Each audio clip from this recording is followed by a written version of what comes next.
Welcome back to Discovery Lab Online. I'm Erica, and today we're going to be making some delicious klobasniki, something that you may know as a sausage kolache, and we're also going to learn a little bit about their history at the same time.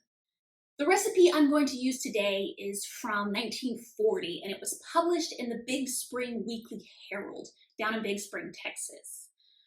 I'm going to start by making some old-fashioned kolache dough, which asks for me to add 1 package of granular yeast to a 1/2 cup lukewarm water and add a teaspoon of sugar. I'm going to let that stand for 5 minutes, and while that's setting, I'm going to tell you a little bit about the history of kolaches in Texas. If you were to tell someone from outside of Texas that you're looking to get some kolaches, they'd probably bring you a fruit-filled pastry that looks a little something like this. And they're 100% right. That's a kolache. But if you grew up in Texas, this is probably a little bit closer to what you're looking for. Something that purists will tell you is more accurately referred to as a klobasniky. So why the mix-up? The confusion about the kolache and the klobasniki has its own interesting history. But to get to that, we first need to unpack a little bit more of the complicated history about Czech immigration and the developing cultural identity in Texas. The first major wave of Czech immigration to Texas came in the mid-1800s.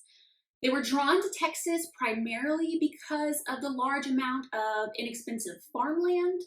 And once they were here, Czech Americans worked really hard to maintain strong ethnic institutions, like continuing to teach the Czech language and education, and also practicing traditional styles of dancing and dressmaking, and really importantly, cooking and baking. Czech women made kolaches from their homes, which was just a simple pastry made of a sweet yeasty dough filled with local fruit or preserves. Speaking of yeasty dough, let's check on how ours is doing. After 5 minutes, we can start adding some other ingredients in. I prepped some scalded milk ahead of time, which essentially is just heating up milk until it reaches around 83 degrees Celsius.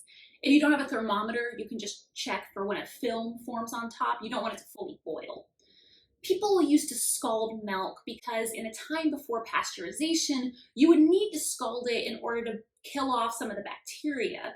Nowadays, we don't scald milk for health reasons so much, but some bakers will still do it because it helps the bread rise, and some say it actually makes it more flavorful as well. So now I'm adding 1.5 cups of this scalded milk, and I added 2.5 cups of whole wheat flour, and I'm going to stir until the lumps disappear.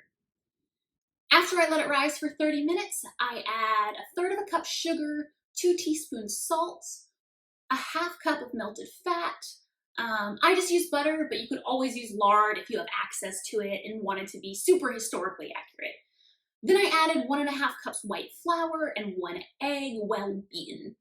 Then I kneaded it, and this took a while without a mixer, so while I talk about the rest of the history, you can watch me struggle with this kneading. During the first half of the 20th century, maintaining that traditional Czech identity was a serious point of pride.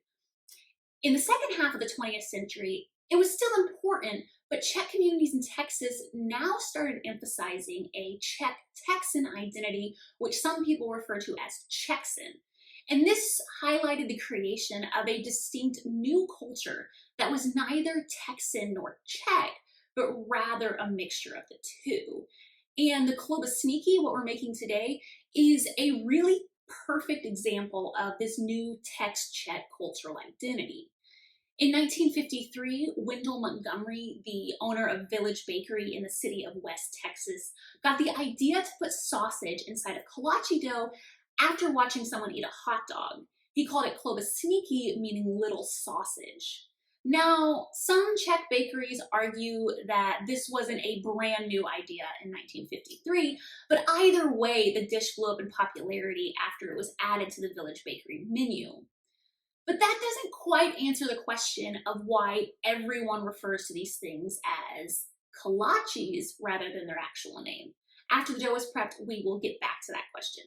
All right, so we waited the 2.5 hours. I'm gonna continue kneading, let it rise a bit more, and then I divided the dough into small portions. I rolled it out, placed it on baking tins, and then I let it rise for another 30 minutes after I added some butter. Now, the recipe leaves it somewhat open-ended as to what to put in here. So I'm gonna add sausage, cheddar cheese, and jalapenos since I wanted to make it a true Texas-style klobasniky.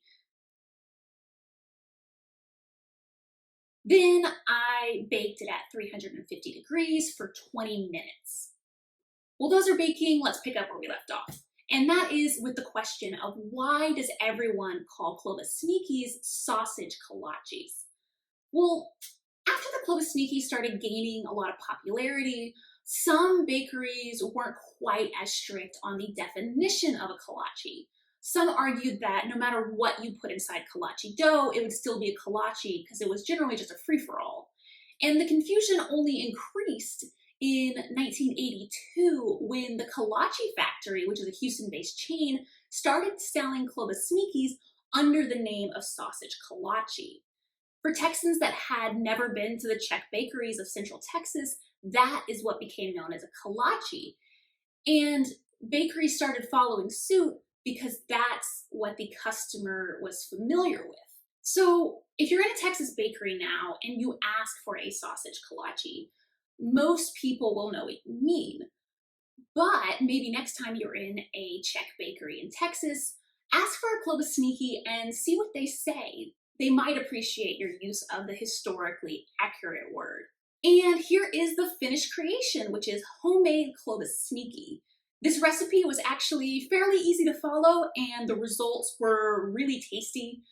So I would definitely recommend you try this at home and let us know how it goes. Thanks for watching Discovery Lab Online. Be sure to leave your questions in the comments below or send them to questions@fwmsh.org. And while you're at it, you should definitely subscribe to our YouTube channel.